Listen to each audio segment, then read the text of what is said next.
story tonight, when the pandemic and housing insecurity collide. Tens of thousands of families in Oregon applied for rental assistance during the pandemic. The federal government gave more than $2 million to the state to help, but it came with a deadline. Oregon had to spend the money by the end of September, or the feds could take it back. Christelle Kumwe explains. Several of you have reached out to us asking about this deadline.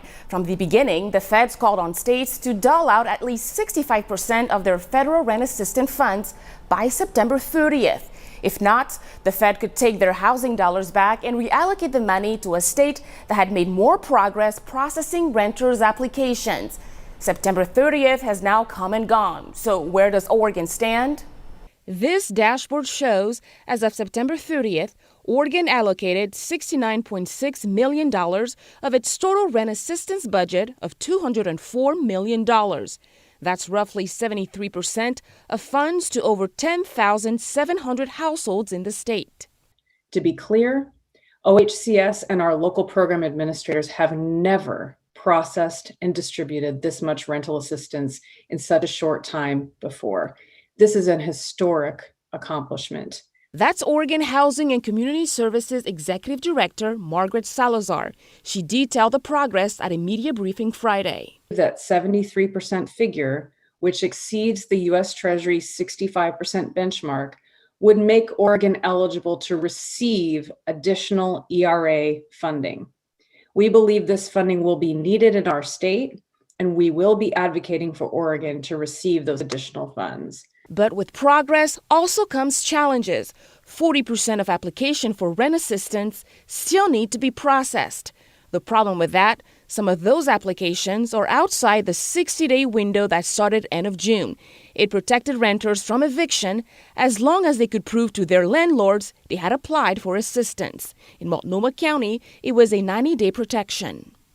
We and our partners need to focus on processing those applications as quickly as possible. The agency recommends that if a renter has fallen behind on rent, they should call 211 right away and apply for rental assistance at OregonRentalAssistance.org. We have more information and resources on our website at KGW.com. I'm Christelle Kumwe for KGW News. A promise today for change amid mounting pressure and public anger over alleged sexual misconduct and coercion by a former Portland Thorns coach. Last week, an article published in The Atlantic revealed allegations by former National Women's Soccer League players against Paul Riley. He coached for the Thorns in 2013 and 2014, and more recently coached for the North Carolina Courage. After the article was published, Riley's coaching license was suspended and he was fired by the Courage. Later, the NWSL commissioner stepped down and the league canceled games for this weekend. Following public outcry and a local rally here yesterday to show support for the team, the NWSL released a statement committing to systemic transformation. The proposed changes include an independent review of practices and policies at the league and club levels. They say they'll be more transparent and proactive in how they handle misconduct issues. A reopening of the investigation and review of the circumstances of Riley's dismissal from the Thorns, a review of former complaints of discrimination and harassment, and to continue investigation of current anti-harassment policy. Portland police and Crime Stoppers of Oregon are asking for your help to find the person who killed Maurice Gaston 6 years ago. On October 3rd, 2015, Gaston was shot and killed outside the Palace Club off Southeast Powell Boulevard. Police have released this video to try and find anyone who was around the area that night just before 1 in the morning. Crime Stoppers is offering a cash reward for anyone with information that leads to an arrest and conviction. You can also stay anonymous. Police are also revealing the victim of a homicide that happened Friday near Southeast Stark and 128th Avenue. They say an autopsy shows 41-year-old Joshua Newell was killed with a gun in the Miller Park neighborhood. Police are not saying much more about the case right now, but they ask anyone with information to please come forward. After a year off because of COVID, thousands ran the Portland Marathon today. Our Tim Gordon reports it was a beautiful morning for it. 3, 2, 1. The 49th annual Portland Marathon. A perfect sunrise start for the Portland Marathon, with roughly 4,000 runners taking on the full 26.2 miles or the half marathon course. All required to show proof of vaccination or a negative COVID test to run.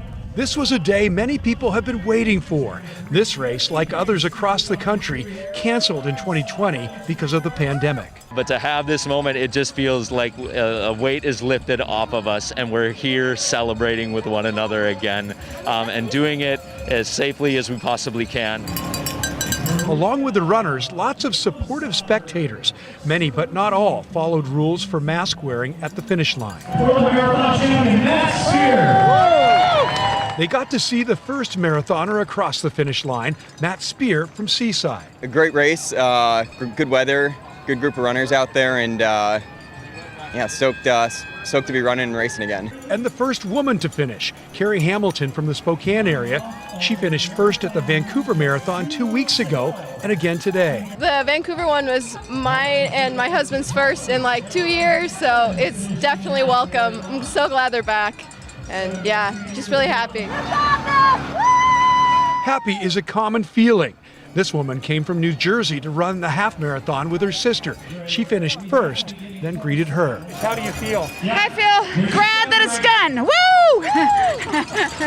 Yeah, I wouldn't have done it without my sister. Snapshots of the Portland Marathon 2021, starting and finishing along the waterfront, bringing people together to run and then recover, and to cheer on people like Andre Rochelle, tackling his first half marathon ever. I decided to want to do this right now because I'm finished with it. But it's very awesome. I encourage others to try it if ever you can. You don't have to run fast, you can walk. But it's amazing. At 55, I'm still alive. And they gave me the towel around my neck. I feel special. In Portland, Tim Gordon, KGW News. And to have that positive attitude and that much energy after a run like that, man, more power to you. That's awesome. Well, okay, Halloween events and venues, they're not going to be spooked by COVID this year. Galen Etlin has an update for a business that's raking in the autumn fun. The Topaz Farm Corn Maze on Sauvie Island is back open as of this weekend. Feels really exciting now that fall has started. Kat Topaz and co-farmer Jim Abels bought the property before COVID took hold. It's a perfect pandemic location. They've done well with a Harvest Festival concert series, farm-to-table dinners, and autumn events. We're lucky that we've got 130 acres. It's outside. Everybody can socially distance. For hundreds of families around the Portland metro, it's a safe escape. So it was really special for us to be that for so many families. Other adventures return with the Spirit of Halloween Town in St. Helens, Oregon. The city asks that you wear a mask during self-guided tours through October. There are ticketed events on weekends to guarantee you get a spot. And on the 30th, there's the outdoor Little Trick-or-Treaters Parade. The Oregon Zoo is hosting Halloween, a series of seasonal events starting the 23rd with animals joining in the pumpkin fun. But other events are not so lucky. The West Coast Giant Pumpkin Regatta in Tualatin is canceled this year. But for the small businesses and local farms that have been getting ready all year, it's go time. We know that this is the month that supports the other 11 months of farming. The October adrenaline kicks in. Absolutely. Celebrating the spooky vibes and safety. Galen Etlin, KGW News.